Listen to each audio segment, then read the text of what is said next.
it's like, oh, I'm on my own now. This is much deeper than I thought it was going to be. So when it comes to losing a relationship, and I don't want to say losing because is it really a loss? Can we talk about one thing, like how underrated it is to just have the freedom to make your own decisions? One thing I've been doing wrong, which is focusing everything in my life on the relationship that I'm in. Every single day that I do that just starts to elevate my confidence slowly and surely. I'm so glad we broke up. It sounds crazy. If I could take one lesson from my entire marriage, this would be it. Hi guys, welcome to another episode of Untempered. I'm so happy to welcome you back. I have disappeared for a little bit and I'm sorry for that. But if you've been following me or if you've listened to this podcast, you would know that I have been navigating a divorce and it has been such a crazy chapter. There's been a lot of changes in my life that have gone on and it actually ended up helping me make a really big choice in my life, which is to start recording from my house. I felt like this is going to be a more personal way of me talking. And also, since I'm going to be sharing a lot of really personal things, I felt like it would be a lot more authentic and just true to myself if I wasn't going to the studio. I just feel so much more comfortable recording from my house. So the episodes are going to look a little bit more like this time.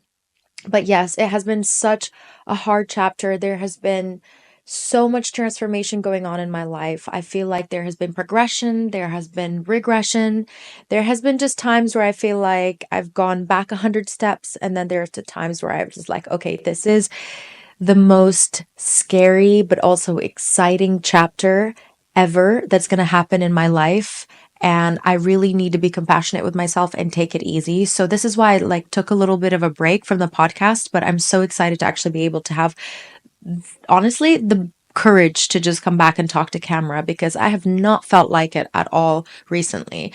And now I'm here. So I'm really excited for this video because I wrote this video script kind of like I write some bullet points sometimes, and I write it when I was thinking about other people who are going through something similar to me, people who are navigating divorce as well in their 30s and who have a kid. I have a 4-year-old, so things are a little bit more complex, and I really wanted to share information that has been information that I've been able to acknowledge through my therapy and my counseling and my own work and my own introspection. So this is exactly what this episode is about. Today, I'm going to talk about 4 ways my life has absolutely changed and ways that I have found are complete breakthroughs and have been really key ways that my life has taken a turn in a positive and ways that it has been negative and how I've been dealing with it. So here we go. So I want to start with the first thing. Honestly, in a way, I feel like I was kind of prepared for everything that has been going on because I feel like the second you start to evolve and the second you start to have like this crazy self-improvement, reading books, going to counseling, working on yourself, it starts to basically snowball a huge amount of transformation that you almost have to be prepared for. When you become self-aware and you start to look back at your patterns and the things that you've been doing in your life and the way you've been showing up in your life, and then you start to see it and study it, wow, the amount of transformation that happens is like an explosion. So you almost have to be prepared for it. I was prepared with the amount of work that I'm doing that things are going to change massively. So although I was really scared, I started to try to be excited about this new chapter in my life as much as I could. So throughout all the downfalls and the heavy baggage that comes with divorce, I feel like I actually am a little bit prepared for what's to come because I just know that it's going to be good. So I want to talk about one of the first challenges that I've been facing through the divorce. The first thing is grief.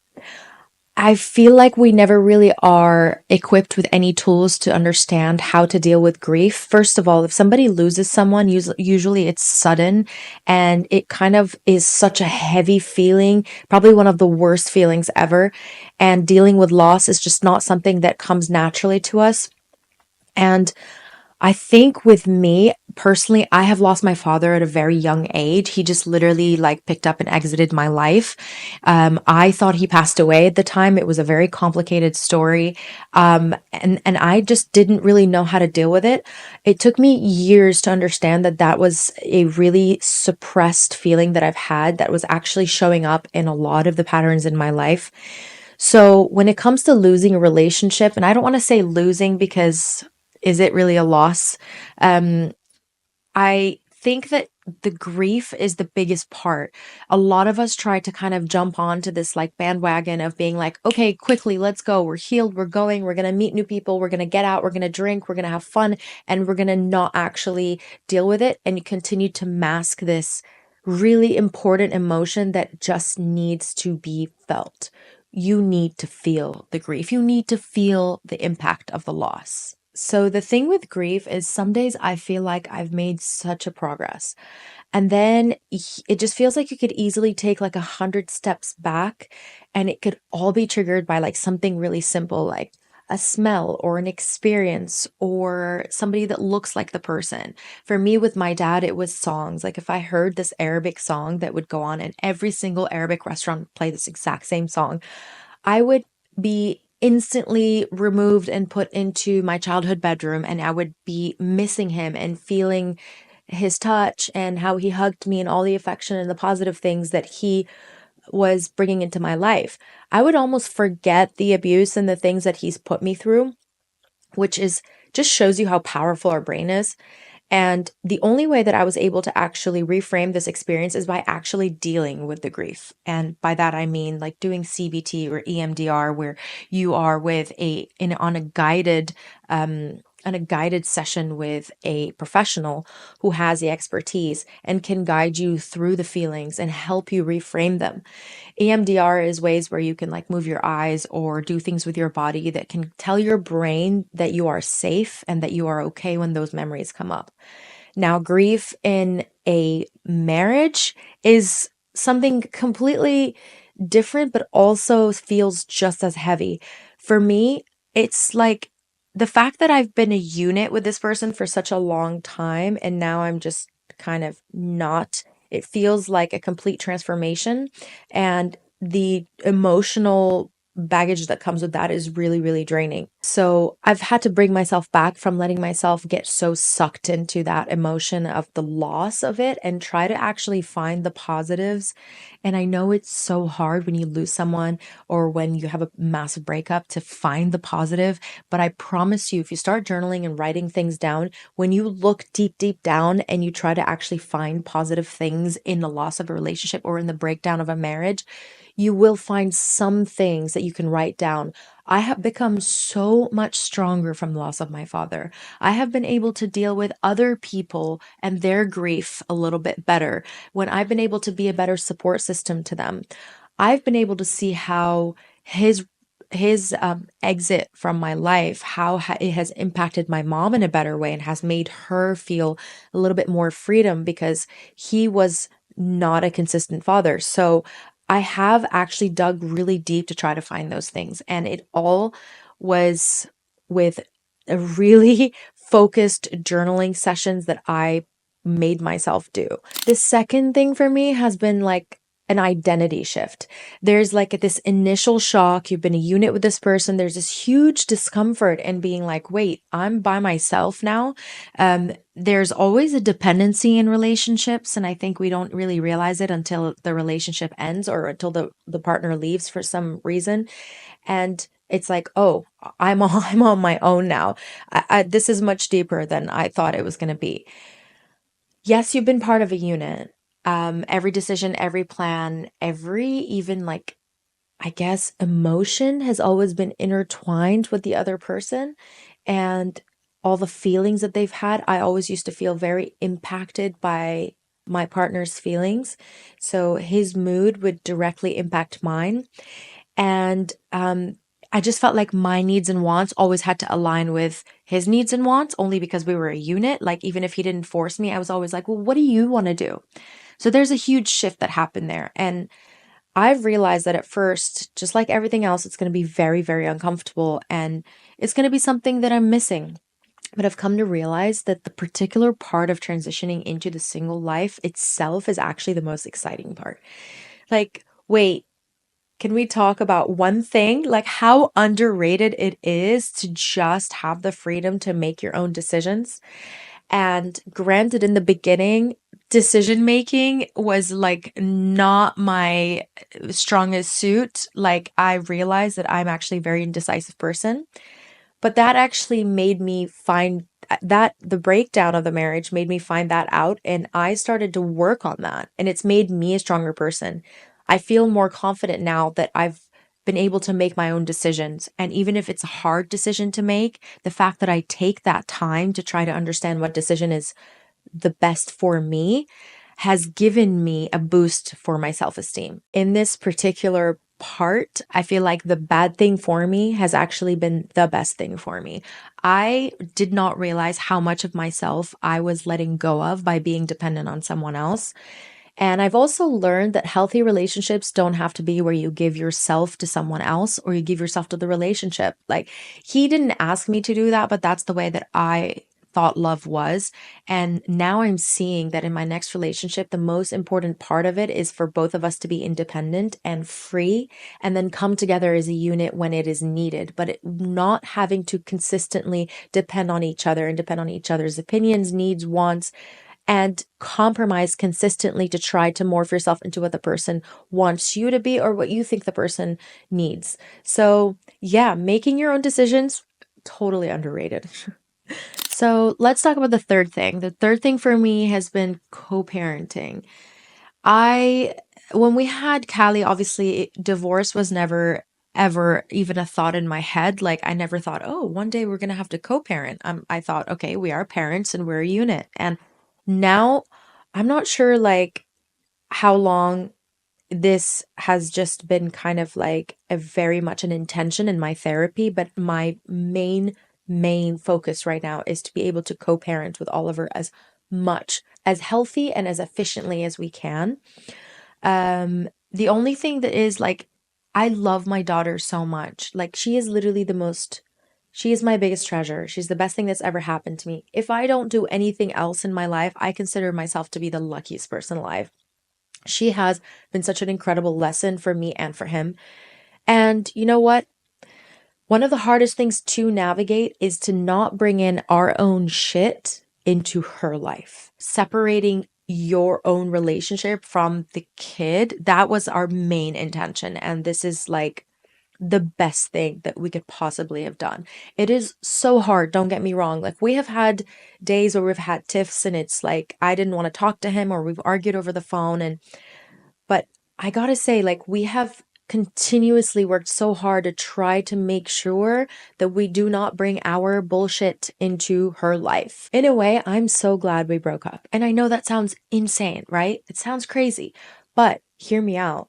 I grew up in a home where my parents stayed together for the kids. And I will tell you right now that most of the trauma that I went through as a kid was watching my parents fight physically, emotionally, abuse each other. And I felt like there was never like a predictable mood for the house. Any kind of argument could erupt at any time. And that has caused me so much anxiety in my adult life. So in a way, I'm so glad that we know we're never going to bring that into Callie's life. And I don't want her home to feel like a war zone because I've been there. And that is what has been the root and cause of most of my depression and my anxiety in my life. So I gotta say, I'm proud of us. We've been trying as much as we can to not, make her feel like this is a negative space where she's in the middle of a fight. So in a way, I'm proud of us. Like, really, I would say I'm proud of us. It's taken a lot of time. It's taken a lot of healing. It's taken a lot of patience. It has made us better parents to break up. But no, it sounds crazy, but it has made us better parents. And even though we're no longer together, I feel like individually, we feel like we're the strongest we've been. So I want to talk about finances. I am going to completely admit money management is not my forte. this is really embarrassing, but I used to hand over all the finances to Oliver. Any money that I made would go into a joint account, and it would just be like, okay, you do that. I'm going to do what I'm good at. Fast forward to now, of course, I have to take control of finances. I have to take control of paying the bills, budgeting, and saving, planning for the future, seeing what activities are going to cost, and doing all the most boring stuff. I hate this stuff, but it's something that you have to do. And obviously, I'm really ashamed to admit this, but I I just really did never wanted to do this stuff. Now suddenly this is my responsibility, and it's part of adulting, obviously, and it's part of being a co-parent, and it's part of being an adult. This is my human adult experience, and it's like, you know what? You can try to put things to the side, but in the end, you're going to have to learn to do them yourself. And it has been a journey. I have tried my best to try to work around the discomfort, but the best thing that has worked for me so far is time blocking. Basically, I know that this is a very uncomfortable thing for me to do. I don't like doing it. So what I do is I actually dedicate some time.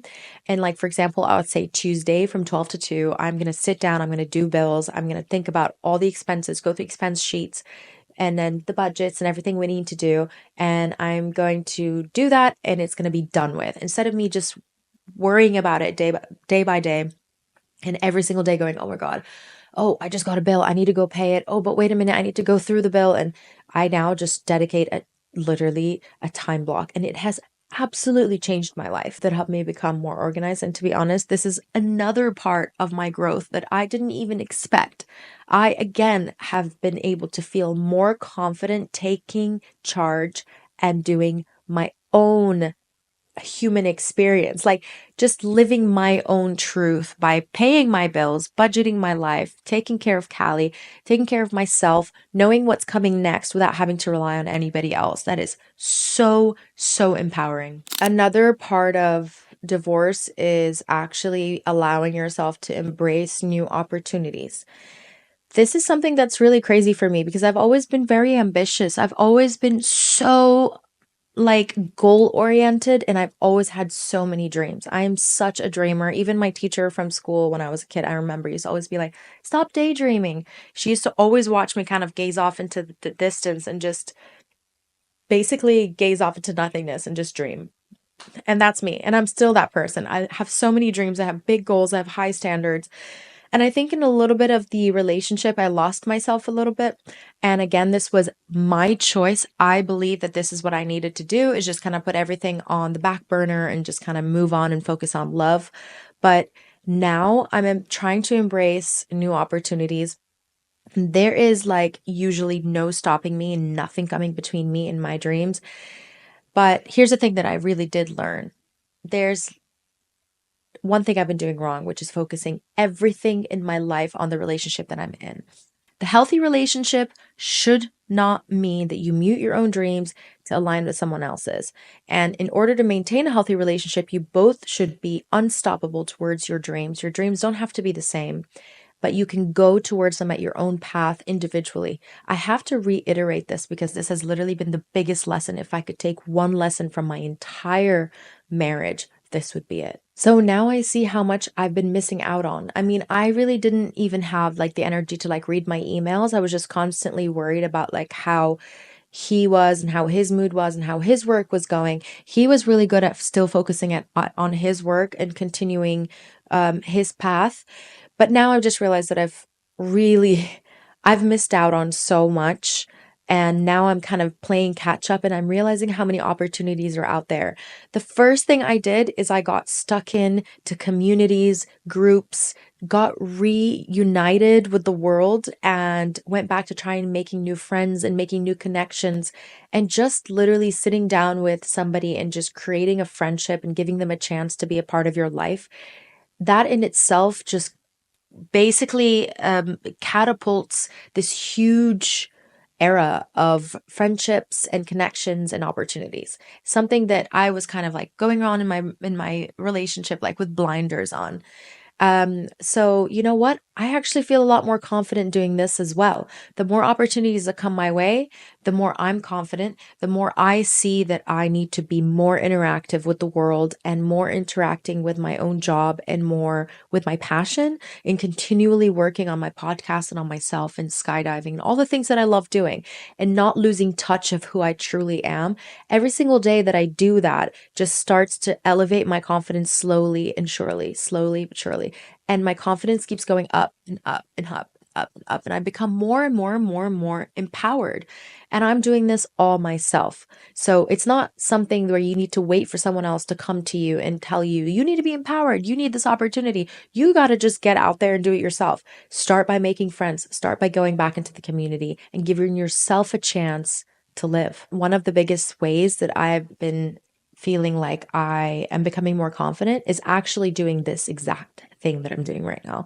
Sitting here doing a solo episode and not waiting for a guest and not actually getting a guest on, like just believing in that what I have to say is important and it's valued because it's important to me and I know it's helped me. So I'm sharing information that someone else is going to find value in. So that it itself took so much courage for me to do, but it's made me I'm feeling really confident right now because I am doing the one thing that I love and I'm not waiting on anybody to approve me or to tell me what I'm doing is right or to tell me whether they like it or not. Like, this is what I like, this is what I'm doing, and this is what makes me feel more and more confident is sticking to it and believing in myself. So this episode, I tried to be really concise because there's obviously so much to talk about, but it's my first solo episode and it's my first episode back after a long time. I've taken a break. And you know what? There's so many things I want to talk about, especially when it comes to divorce and everything that's been going on in my mind. Parenting has been different. A lot of things have been different. So of course, naturally, my microphone gave up on the very, very, very end of my outro. But I was just saying for you guys, please interact with me. Let me know what topics you want me to dive deeper into. There's so many things we can talk about, and I'm relying on you to just tell me what you have in mind. And I'm really grateful for your support if you've been following me for a while and if you're following this journey. If you've been here, you're watching this, that means you're going through something similar. So thank you so much for watching. And I cannot wait to read your comments. Subscribe to the channel if you just want to see more. If you don't like this, that's okay. I totally understand. I don't have to be everybody's cup of tea. But if you're here for these conversations, make sure to subscribe. And yeah, don't forget, let me know what you want me to talk about because this is so great. I'm so excited for this new chapter. Recording from home has probably been the best thing I've ever thought of. So thank you so much for watching, and I will see you guys soon.